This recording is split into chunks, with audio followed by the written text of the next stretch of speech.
you hear me clearly? Can you clap twice? If you can hear me, can you clap 3 times? Okay, I think the sound is good. Good morning, everybody. My name is Pooja. I have done this 3 times in my life already. And when faced with the possibility of sharing an idea worth spreading with all of you, in the times that we live in today and given my field of work, I did struggle.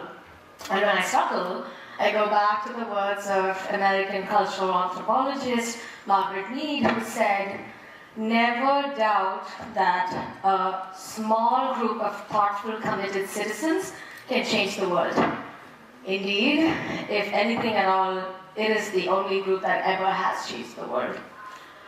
But in this world that we live in today, rampant with unchecked capitalism, climate change, imperialism, ongoing genocides, gender inequity, and other gross, grave injustices, I really wonder how many of you here truly, actually, realistically believe that you can change the world that we live in. I want to see a show of hands, 0 being, I do not think I can affect the world in any way, to 5 being, I know I will change the world. Can I see hands up in the air? And this spot makes it hard, but I'm going to try. I want you also to look around. I love that. I love how this room, if my vision and my math is correct, I'm going to put us at an average collective pulse of 4. Although I disagree. I think it is 5 on 5. Let me tell you how. Through some of my experiences and what I fondly call people power. I have experienced people power around many, many times in my life, right from the first time I was in Bombay and I was struggling, and this wonderful auto driver decided to escort me to my friend's doorstep really late at night through a dark alleyway. From there to witnessing and mobilizing 10,000s of people for global movements, I truly believe in people power. And today what we're going to look at is 4 of my favorite people power movements, where we are going to look at the uniqueness of each one of them and also figure out what is the common denominator. I'm a Malayali and hence we are ancestrally foodies, so I'm going to think of it as what are the ingredients of each of these people powered movements and what is that magic sauce that puts everything together that makes it a nourishing, very delicious meal for the soul. Okay. The first one, we will be looking at letters of love. In 2015, the Syrian war and refugee crisis was the most televised humanitarian crisis of our times. At the time, the statistics said that 11 million people had been killed, all civilians, out of which more than 50% were kids, which means 6 million children were killed. As a 22-year-old mechanical engineer turned educator, that was very disheartening for me to sit with. So I was like, okay, what is it that I can do? I want to write letters to these refugee children as a token of love, solidarity, and thoughtfulness. It started off as a Facebook project. A lot more people joined, and in a few years, Letters of Love grew to become a youth-led international nonprofit with 30 volunteers, the average age of which was 24, and the youngest on my team was a 13-year-old high school student from Alaska. With the support of that team, we provided psychosocial support, which is support through art, music, dance, and sports, to 10,000 of refugee children, other than delivering more than 60,000 letters to Syrian, Iraqi, Yazidi, Palestinian, Rohingya, and South Sudanese refugee children. I'm going to move on to the next people powered movement. I will be talking about the COVID-19 second wave. I recognize that it may be triggering for a few of you. I am sorry if you've lost anybody. If you want to step out for a few minutes, you are more than welcome to.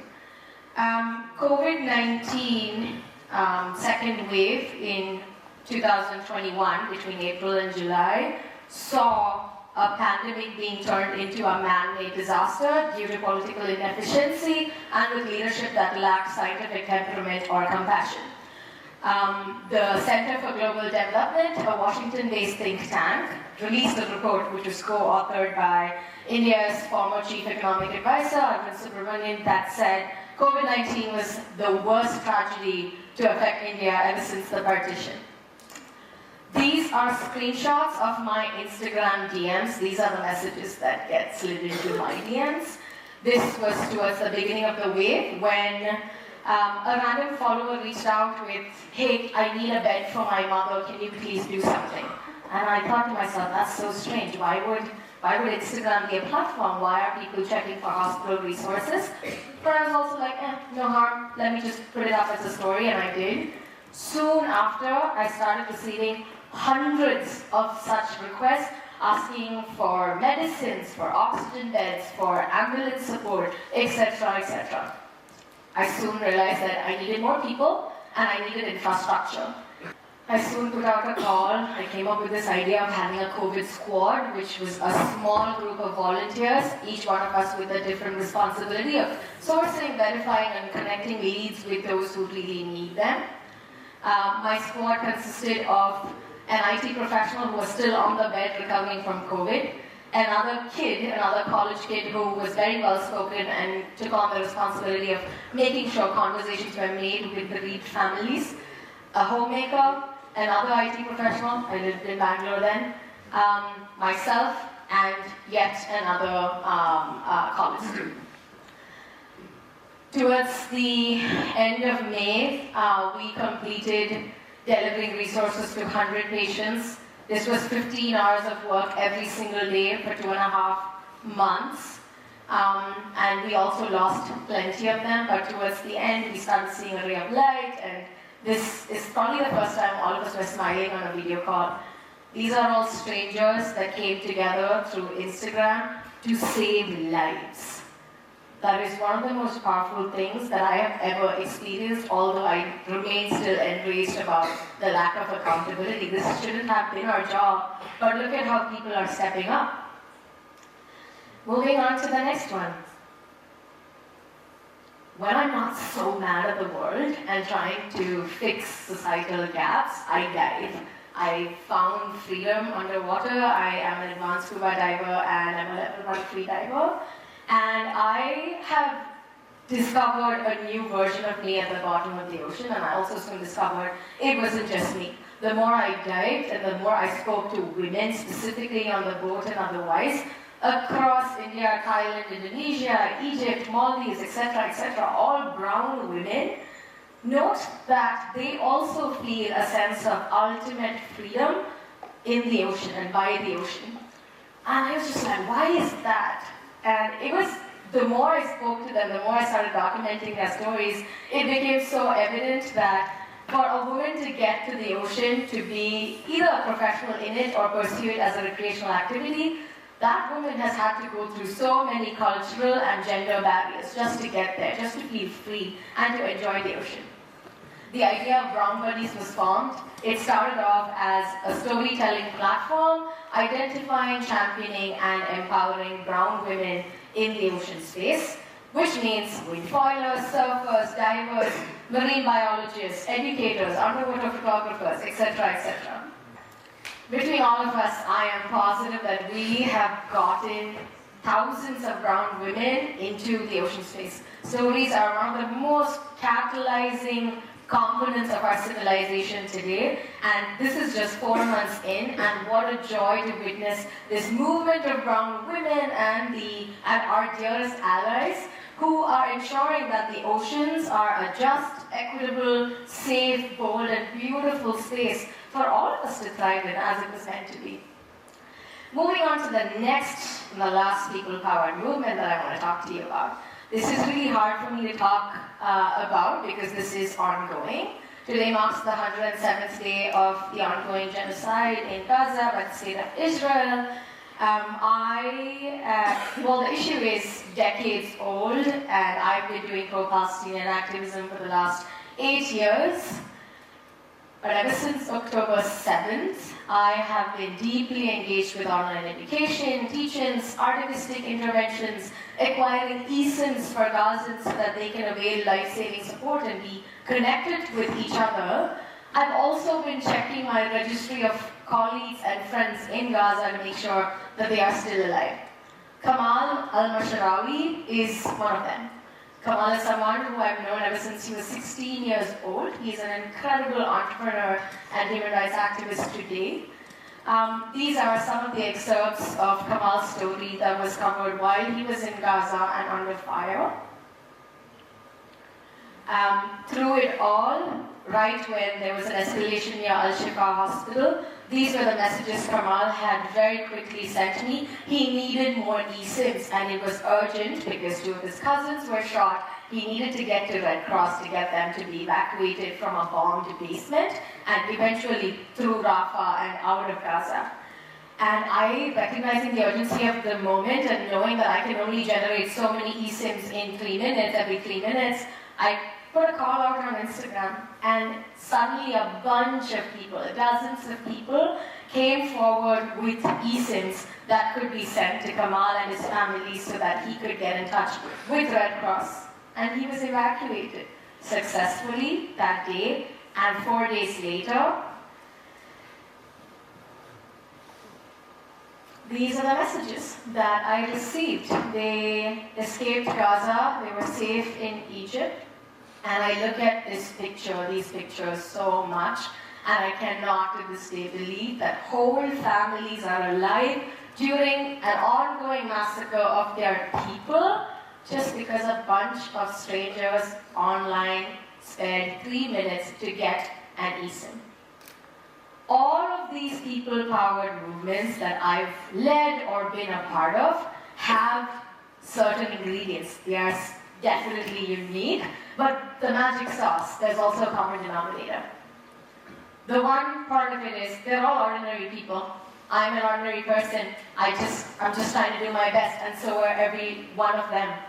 Then, there was definitely an infrastructure, and by infrastructure I mean WhatsApp groups, Google Forms, a Telegram channel, a Google Drive. These are the revolutionary tools that are available at our disposal. And of course, each one of them within that infrastructure, they did their best. They did whatever they could with whatever they had, wherever they are. I often like to think of them, think of us all, as extraordinary people. That being said, what is a role that I can take? A lot of confusion exists around this. I'm not a nonprofit founder. I am not a doctor. How can I step into these roles of healing societies and of building them up, ground up? This is an incredible resource by Deepa Iyer, which talks about collective liberation, which means not just liberation from climate change, not just liberation from apartheid, but collective liberation that recognizes all these issues are intersectional and interconnected, which is a complete product of equity, liberation itself, justice, and solidarity. There are many roles that one can adopt. You can be a weaver, an experimenter, a frontline responder, a storyteller. You have the skill set that qualify and put you in one of these roles. Will you meet the world where it is at? Will you take on a role and will you do the work? Those are questions I cannot answer for you. Those are questions I'm leaving with you for you to answer at some point in your life. But isn't the impact too small? Isn't it insignificant? I feel you, I hear it. I had the same impression when I started out. And then I keep thinking, oh my God, when I started out, people called me silly. They said I was sensational, I was performative, I was non-influential, all of that.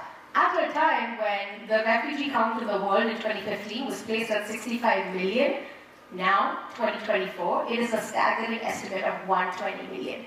Millions. How do you possibly make a dent in such a time? And then I think of, oh my God, what if I did not start Letters of Love? What if I did not put up that story asking for resources for COVID-19 patients? What if I did not stop and ask a woman her story on the boat? What if I did not paste myself on Instagram to see that, oh, this is how you can actually send an eSIM all the way across to Gaza? The world would have looked differently, and I dare to say so. And, of course, I turn to the power of stories and nature to validate that. I don't know how many of you have heard the Starfish story, but that remains the core of my working ethos. I heard it when I was in 8th grade. It was a school assembly. This is the Starfish story. A man was walking along the coast of a beach and he sees a boy pick starfish from the ground and throw it back into the ocean. The man quickly stopped the boy and said, "Hey little one, what are you doing?" He's like, can you not see? I'm actually picking all these starfish and throwing them back into the ocean. The sun is out, they are going to bake and they're going to dry up and die. I do not want that for them. The guy then scans along the coastline and says, "But little one, there are miles and miles of this coastline and thousands of starfish washed ashore. What difference do you think it's going to make if you throw a few of them back in?" He looks at the man, he looks at the starfish in his hand, he throws it back into the ocean and says, "Look, it made a difference to that one." Now what if 2 billion people in the world said, "Look, it made a difference to that one"? That is sufficient, that is enough. I also look towards nature. Love nature, live in nature. I looked up to mushrooms. Mushrooms do not exist by themselves, they exist as the fruiting body, an extension of a network of roots called mycelium. Mycelium means more than one, is a vast reciprocal underground network of roots that connects plants and trees, and they communicate with each other, and there is a trust relationship between them. I see social justice movements as this particular picture that you are seeing, mycelium and mushrooms.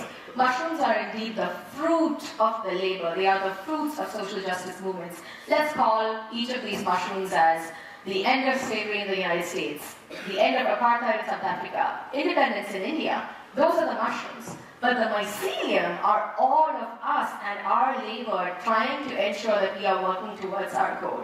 When you think of it that way, your effort does not exist in a vacuum. There are so many people moving the needle along with you, and you have to trust that collective action indeed is going to come up to collective liberation at one point or the other. There is ample evidence for me to convince you that you can. When it comes to change making, you can. But I'm also here to tell you that you must. You definitely must. Ever since I started speaking, 3 children in Gaza have been killed by Zionist forces, according to data analysis. And there are countless other atrocities on a social, political, economic, and environmental front that has happened already. When it comes to such overwhelm, and for me to usher myself and you all into hopeful action, I turn to a prayer that I want to share with all of you. It is a prayer for today, for days to come. It is from the Jewish text Talmud that says, "Do not be daunted by the enormity of the world's grief. Do justly now, love mercy now, walk humbly now. You are not obligated to complete the work, but neither are you free to abandon it." Another just, bold, beautiful world is possible, everybody. Let's work towards it. Thank you very much.